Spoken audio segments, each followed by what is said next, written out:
Today, in this video, we will discuss the Ravens advance to the AFC Championship Game, but is it enough to quiet the Lamar haters and the Lamar doubters? Celebrate good times, come on.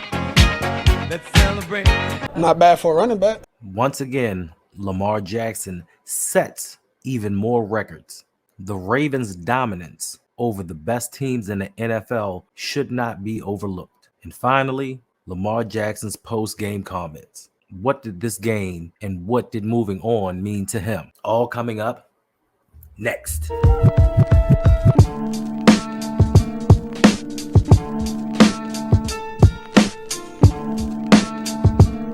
With last night's trouncing of the Houston Texans by the Baltimore Ravens 34-10, Lamar Jackson and the Ravens move on to the AFC title game. Go! Who's next? Next Sunday versus either the Buffalo Bills or the Kansas City Chiefs. This was a great team victory, but let's not get it twisted. Lamar Jackson did his thing, especially in the second half of this game where he took over. Not to take anything away from the defense, but Lamar was actually Lamarvelous. But did this game, or per se did this win, do enough to sway Lamar's detractors? I don't think so, because if you listen to some of the backhanded compliments that some of these sportscasters and some of these YouTubers and just some of these publications have, if you listen to it, they'll say, yeah, Lamar, he won the game. He finally had another victory. He got off that first playoff win, but the defense. Yes, the defense was outstanding. The defense was amazing. The defense only gave up 3 points, but let's not get it twisted. Into the first half, a lot of us Ravens fans were sweating because the score was 10-10. With the defense playing as amazing as it did, the game was still in doubt. But like I said, I'm not trying to take away anything that the defense did. But if you look at Lamar Jackson and what he actually accomplished in the second half of that game, it's truly amazing. 4 total touchdowns for the game, 2 passing, 2 rushing. But as we know, with all the Lamar haters, especially Bill Polian, even years after being proven wrong that Lamar should switch over to the wide receiver position, he came back and doubled down and told people how they should guard him because he doesn't believe that he's truly a pocket passer. So I'm sure, especially tomorrow with those 4-letter network shows that do Monday through Friday, we're going to hear some backhanded compliments. We're going to hear, yeah, Lamar played well. He darn near equaled his total touchdowns from the 4 previous playoff appearances in one game. But they're going to talk about the defense. They're going to talk about the run game. They're not going to give Lamar his true credit. And to me, it's truly amazing how when the Baltimore Ravens win, it was everyone other than Lamar. But when the Ravens lose, it's always Lamar just couldn't get it done. Pick a struggle. Like, which one is it? To me, Lamar is the linchpin that brings everything and holds this team together. If you need any further proof, look at 3 drives throughout this game yesterday. The first one in the second quarter, it was an 11-play, 76-yard drive that took up 6 minutes and 14 seconds. Then in the third quarter, the Ravens had a 12-play, 93-yard drive that took up 7 minutes and 3 seconds off the clock. Then at the end of the third, heading into the fourth quarter, the Ravens had an 11-play, 78-yard drive that took up 7 minutes and 10 seconds. That is 3 drives in a 60-minute football game that took up over 20 minutes. 3 drives that took up 20 minutes of the game, which meant 20 minutes of game time, not actual time, that the defense was on the sideline resting. So all hail this defense.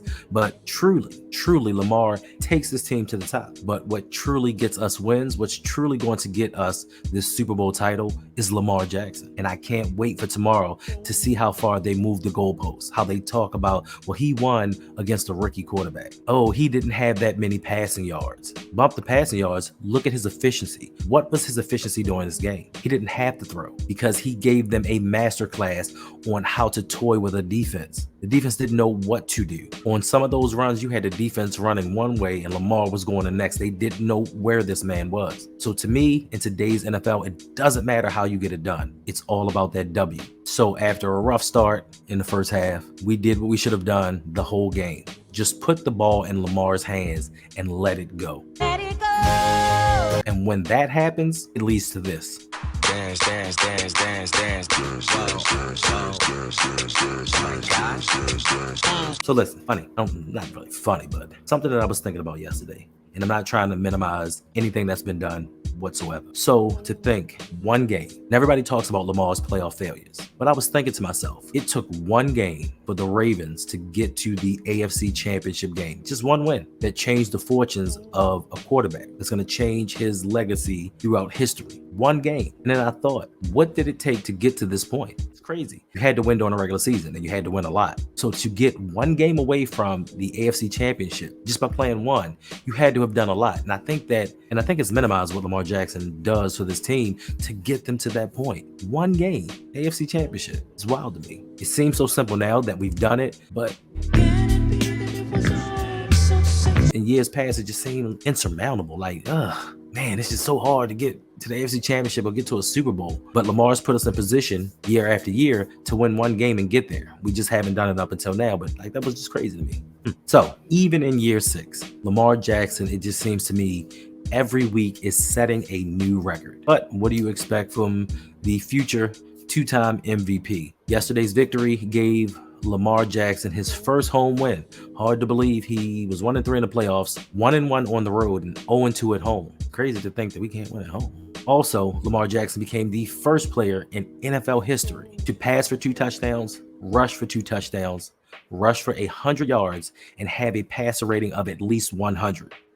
First in NFL history to do so. I also believe Lamar leapt to number 1 when it comes to 100-yard rushing games by a quarterback in the playoffs. In 6 seasons, in 5 games. Like, he's just setting record after record. He's also brought the first AFC Championship home game to the Baltimore Ravens in franchise history. Now, 53 years ago, 1971, the Baltimore Colts hosted the AFC Championship game, but never the Baltimore Ravens. And this is the first for us. Happy day, Lamar. So no matter who wins tonight, everybody's got to come through the bank. So I can't wait to see what records Lamar sets next week, because it seems like he's doing this on a weekly basis. And all of these records don't have to do with him running the ball. There is a lot of passing sprinkled in. So to quote Lamar Jackson, not bad for a running back. This playoff run has me looking back at the 2019 season, and not comparison as in successes and failures, but as in how dominant that 2019 team was. And that team was truly dominant. After a 2-2 start,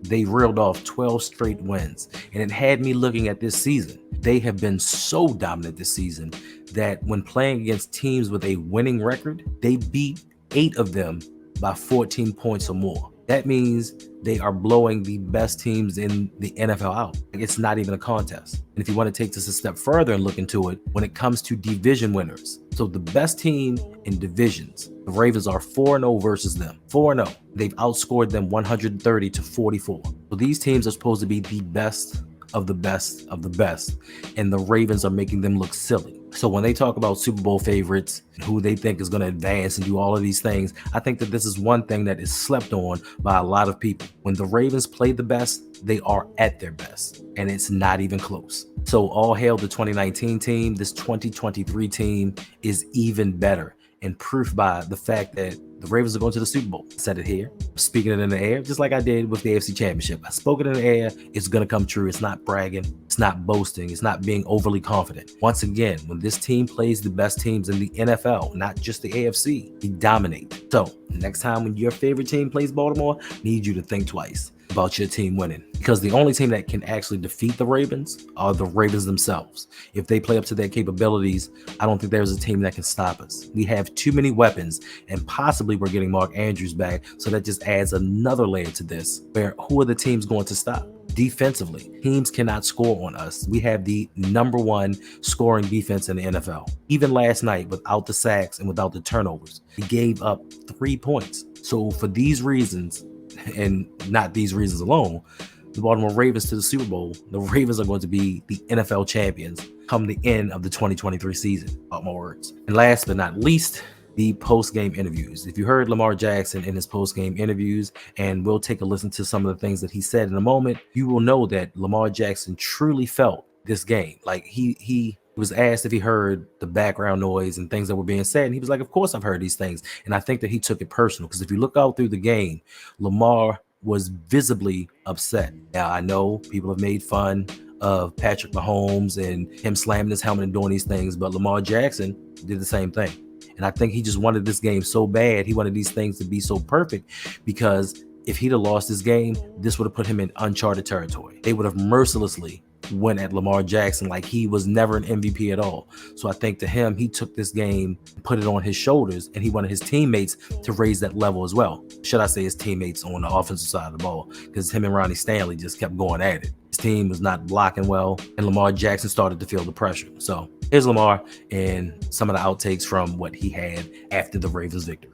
Our defense was playing lights out, but we not responding. So we just had to dial in halftime. We got to finish, you know. Still playoffs. We're not in the dance yet, but I'm looking forward to next week, to be honest with you. I'm not even thinking about the Super Bowl until we handle business. I got the keys to the offense, and when I see it, I just try to put my team in the best position I could. All right. Once again, thank you all for rocking out with your boy. Appreciate all the love that's been shown recently. Appreciate the new subscribers. Appreciate the foundation that has been built and the other pieces that are helping us grow. Make sure you hit that like and subscribe button, turn on that notification bell so you know that when I come out with a new video, because I'm planning on a lot of videos in the next upcoming weeks, especially with us going to the Super Bowl. Also, if you want to support the channel, make sure to go to patreon.com/ROUG to become a patron of the channel. You get to join our Discord. You get discounts on things. Just check out the page and see what we have to offer. There's also a free trial. So if you don't like it, if you don't feel